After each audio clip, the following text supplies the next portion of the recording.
يا رب صل على محمد يا رب صل عليه وسلم رب اشرح لي صدري ويسر لي امري واحلل عقدة من لساني يفقهوا قولي اللهم افتح لنا فتوح العارفين وفقهنا في الدين وعلمنا تأويل الجمال وعبادك الصالحين. Amma ba'du, yang terhormat Sahibul Bait Bapak Saiful Bahri keluarga dan yang kami hormati, yang kami muliakan semua bapak-bapak, saudara-saudara, insyaallah semoga semua kita dirahmati oleh Allah Subhanahu wa taala, pulang dari majelis ini dalam keadaan dosa kita diampuni, hajat kita dikabulkan, derajat kita diangkat oleh Allah Subhanahu wa taala. Alhamdulillah, puji syukur kehadirat Allah Subhanahu wa taala dengan karunia nikmat yang Allah limpahkan kepada kita dapat berkumpul, bermuajahah, bersilaturahim, bermajlis zikir, majlis sholawat, majlis ilmu yang semoga Allah Subhanahu wa taala reda kepada kita semua.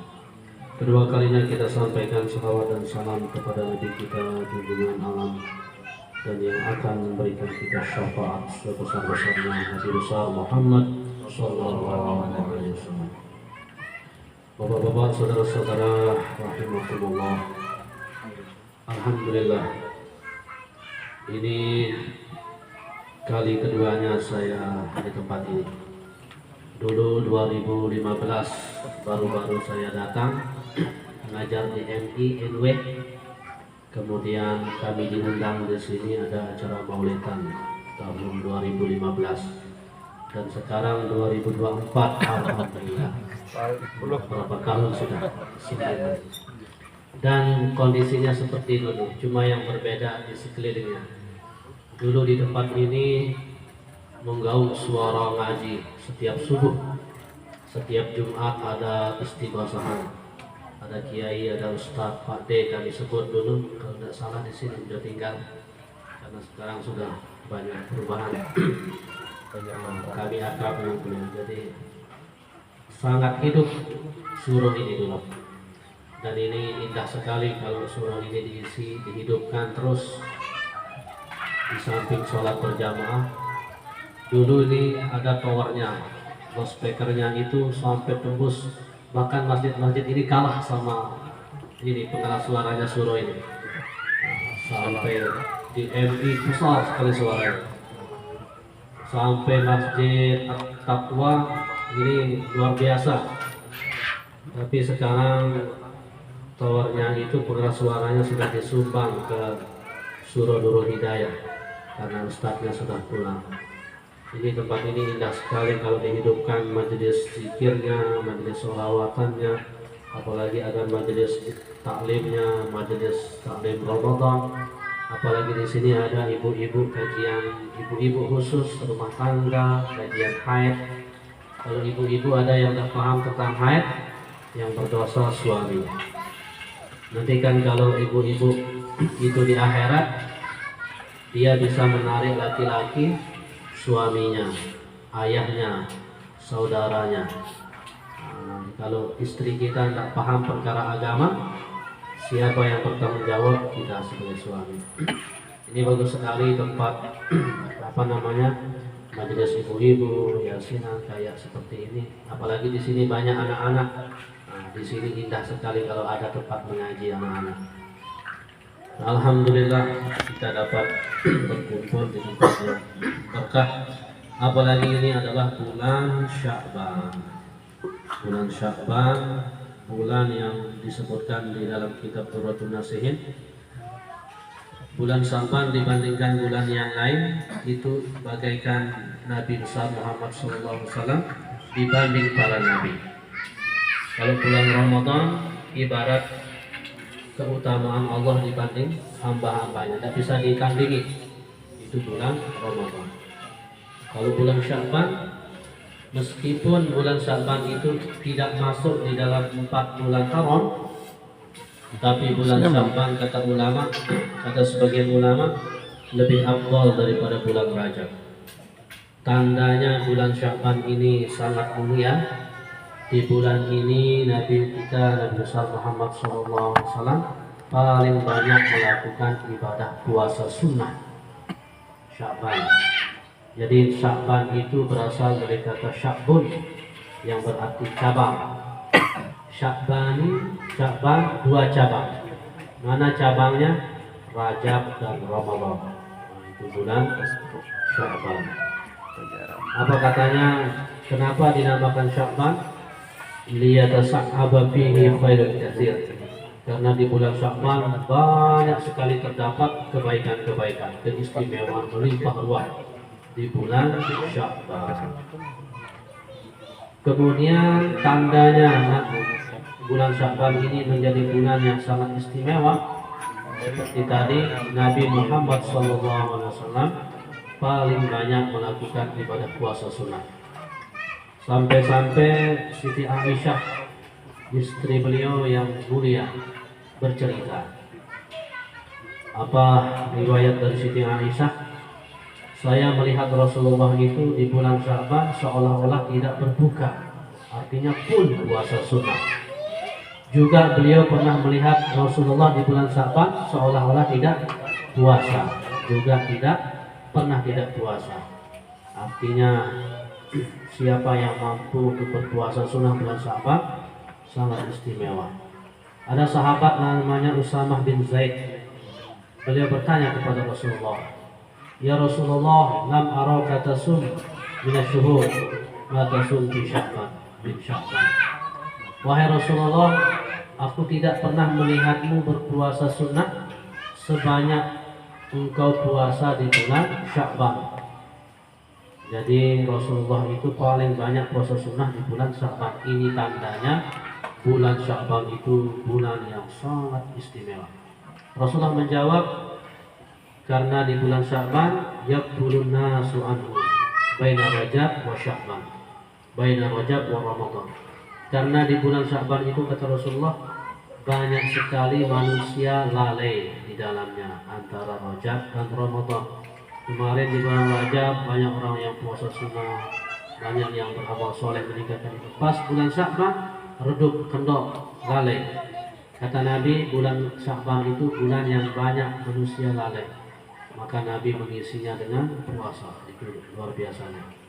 Kemudian karena di bulan Sya'ban kata Nabi, turfa'u fihil a'mal ila rabbil alamin, diangkatnya amalan kita.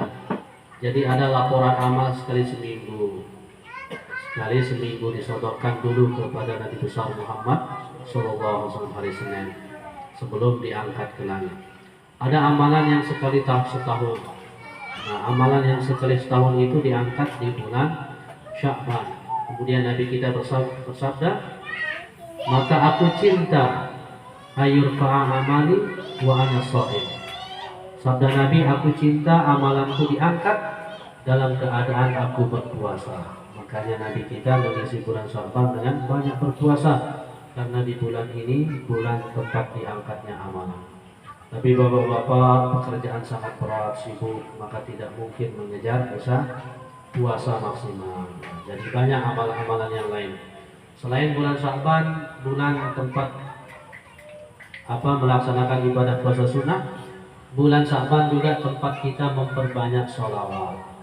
Sehingga dikatakan bulan Rajab itu bulannya Allah, tempat kita kembali taubat, bersihkan jiwa raga istighfar. Bulan Sya'ban tempat kita pupuk, tempat kita siram dengan sholawat. Karena di bulan Sya'ban turun ayat, semua kita hafal, innallaha wa malaikatahu yusholluna 'alan nabi ya ayyuhalladzina amanu shollu 'alaihi wa sallimu taslima. Ayat ini turun di bulan Sya'ban, perintah untuk sholawat. Nah, maka bulan Sya'ban bulannya Nabi. Di bulan ini kita banyak-banyak bersolawat kepada Nabi. Itu salah satu cara kita untuk memupuk, menyiram amal soleh sebelum datangnya bulan suci Ramadan. Kemudian di bulan Sya'ban ini, kenapa dia menjadi begitu hebatnya, istimewanya? Di samping dia berdekatan dengan bulan suci Ramadan, juga di bulan Sya'ban ada suatu malam yang namanya malam nisfu Sya'ban. Ini malam nisfu Sya'ban, ada apa di malam nisfu Sya'ban? Di dalam kitab Durratun Nasihin, Rasulullah SAW bercerita, malam nisfu Sya'ban aku didatangi tiba-tiba oleh malaikat Jibril. Kemudian malaikat Jibril berkata, wahai Muhammad, bangunlah, sholatlah. Malam ini tempat dibukanya 300 pintu rahmat. Rasulullah bertanya, wahai Jibril, malam apa ini? Ini malam tempat dibukanya 300 pintu rahmat, diampuni dosa-dosa hamba Allah. Nah, itu malam nisfu Sya'ban. Kecuali yang tidak diampuni orang yang masih dalam keadaan maksiat sama, dalam keadaan durhaka sama orang tuanya, dalam keadaan benci dan berzina, masih tidak bertaubat. Tapi siapa yang bertaubat sungguh-sungguh, malam itu diisi ibadah, Allah ampuni dosanya. Bahkan dibuka 300 pintu rahmat. Jangankan 301 rahmat saja dari Allah, insya Allah kita akan selamat. Ada apa juga dengan malam nisfu Sya'ban?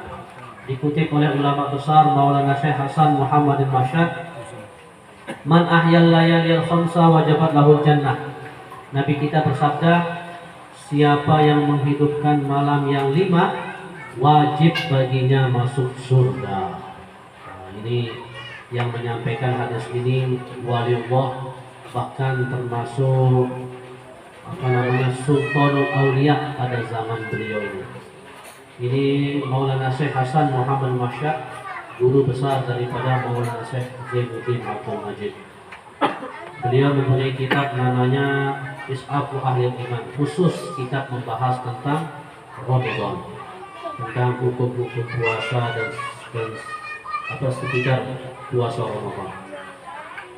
Dikutip di dalam kitab tersebut, Nabi kita bersabda, siapa yang menghidupkan malam yang 5, wajib baginya surga. Mana malam yang 5? Yang pertama Lailatul Tarwiyah, malam tanggal 8 Zulhijjah. Yang kedua Lailatul Arafah, malam tanggal 9 Zulhijjah. Yang ketiga Lailatul Nahri, malam tanggal 10 Zulhijjah, malam Idul Adha. Yang keempat Lailatul Fitri, malam Idul Fitri. Yang kelima Lailatul Nisfi min Sya'ban, malam nisfu Sya'ban. Sebentar lagi malam nisfu Sya'ban, kalau tidak salah malam Ahad ini. Ini malam Jumat, besok malam Sabtu, malam Ahad, malam nisfu Sya'ban. Bagaimana cara menghidupkannya? Kata Abdullah ibnu Abbas, sahabat ahli tafsir, cara menghidupkan malam-malam yang dianjurkan disebutkan tadi. Yang pertama, jangan sampai ketinggalan sholat isya berjamaah. Mungkin tak bisa sholat berjamaah di masjid, disuruh sama istri, sama keluarga, sama anak. Nah, usahakan dapat sholat berjamaah. Ya mungkin keadaan terpaksa kita tidak dapat sholat berjamaah, insya Allah Allah Maha tahu keinginan kita ingin sholat berjamaah, tapi keadaan yang tidak memungkinkan. Maka jaga sholat isya berjamaah dan berusaha dapat sholat subuh berjamaah. Sholat maghrib berjamaah bagiannya sangat besar. Dapat sholat isya berjamaah saja sudah dapat menghidupkan malam itu, apalagi dapat sholat subuh berjamaah plus sholat maghrib berjamaah. Kemudian malam nisfu Sya'ban itu sebagaimana sudah rutinitas kita lakukan, ulama mengajarkan kita membaca surah Yasin 3 kali. Yasin pertama niatkan supaya umur panjang berkah. Kemudian Yasin kedua niatkan supaya rezeki kita lancar dan berkah, semuanya berkah. Dan yang ketiga niatkan supaya kita, dan Yasin yang ketiga, tetap dalam iman, Islam, dan segala hajat baik yang tidak bisa kita sebutkan semuanya, Allah Maha tahu semuanya. 3 kali Yasin ini amalan yang banyak kita amalkan, diajarkan oleh para ulama kita. Nah, ini malam nisfu Sya'ban. Tidak kalah pentingnya jika malam itu kita bisa bangun malam, sholat taubat, sholat sunat tahajud, sholat sunat witir, mohon ampun, istighfar, banyak-banyak istighfar, banyak-banyak berzikir, banyak-banyak berdoa. Salah satu doa, Allahumma barik lana fi Rajab wa Sya'ban wa ballighna Ramadan. Di dalam Al-Quran surat Ad-Dukhan ayat 3, Allah Subhanahu wa Ta'ala berfirman, Inna anzalnahu fi lailatul mubarakah. Sesungguhnya kami menurunkan Al-Quran di malam yang penuh berkah. Malam penuh berkah ini dalam tafsir Jalalain, tafsirannya malam penuh berkah itu dua. Yang pertama, malam penuh berkah itu maksudnya malam Lailatul Qadar, Lailatul Qadar di bulan Ramadan. Karena ada ayat dalam surat Al-Qadar, Inna anzalnahu fi lailatul qadar. Yang kedua, maksudnya malam penuh berkah itu adalah malam nisfu Sya'ban. Karena ada dalil di dalam tafsir Ibnu Katsir, Rasulullah bersabda, tuqta'ul ajal min Sya'ban ila Sya'ban. Ajal itu ditulis kembali, ditentukan kembali, direvisi kembali dari bulan Sya'ban ke Sya'ban berikutnya. Nah, jadi kita ini sudah ditulis takdir kita di Lauhil Mahfuz, sama dengan Al-Quran. Al-Quran itu turun dari langit dari Lauhil Mahfuz turun ke langit dunia itu pada malam Al-Qadar. Kemudian dari langit dunia ke Rasulullah itu turun pada 17 Ramadan. Jadi bulan Sya'ban pada malam nisfu Sya'bannya itu terjadi revisi ulang takdir kata ulama. Atau kalau kita daftar ulang, itu daftar ulangnya. Tuqta'ul ajal min Sya'ban ila Sya'ban. Ajal itu ditentukan kembali, ditulis kembali dari bulan Sya'ban ke Sya'ban berikutnya. Hatta inna rajul la yangkih. Termasuk yang ditentukan di situ kembali jodoh, siapa yang menikah di tahun itu. Yang belum punya jodoh jangan lewatkan malam nisfu Sya'ban, berdoa. Yang sudah punya istri jangan minta lagi ya. Tapi kecuali memang ada niat dan sudah bisa akan adil.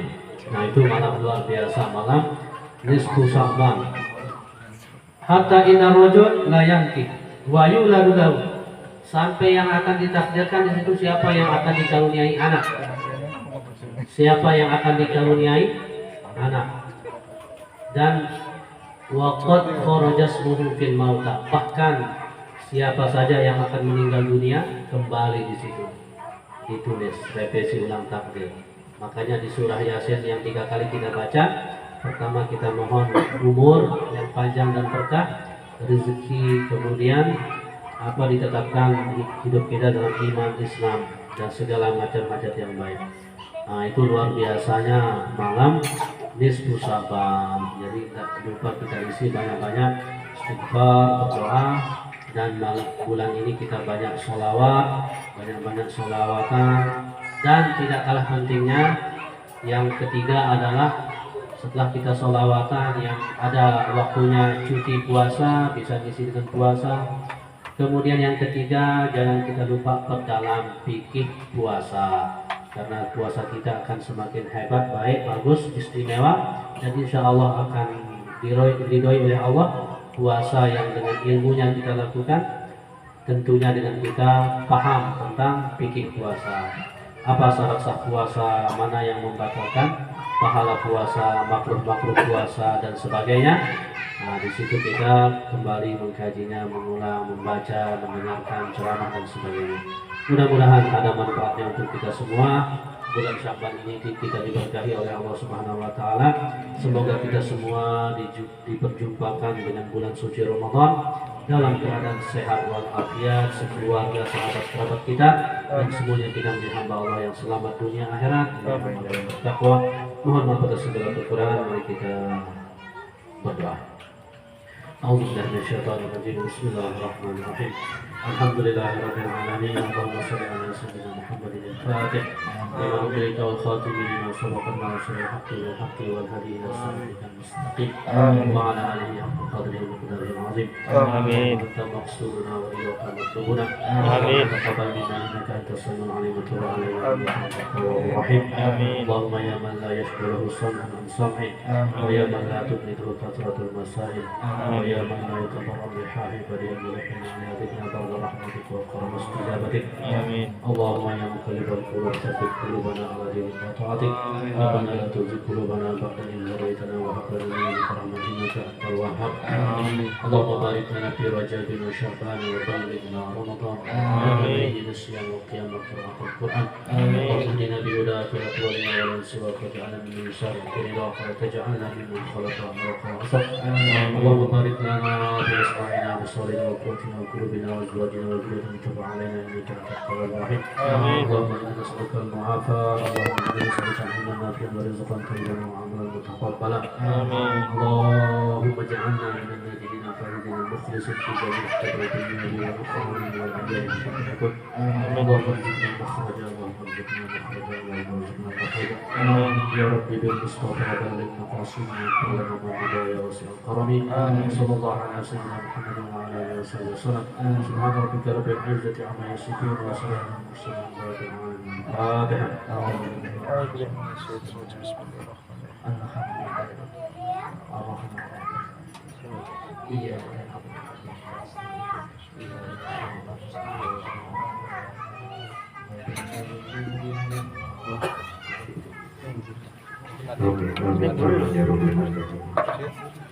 Alhamdulillah.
A few moments later.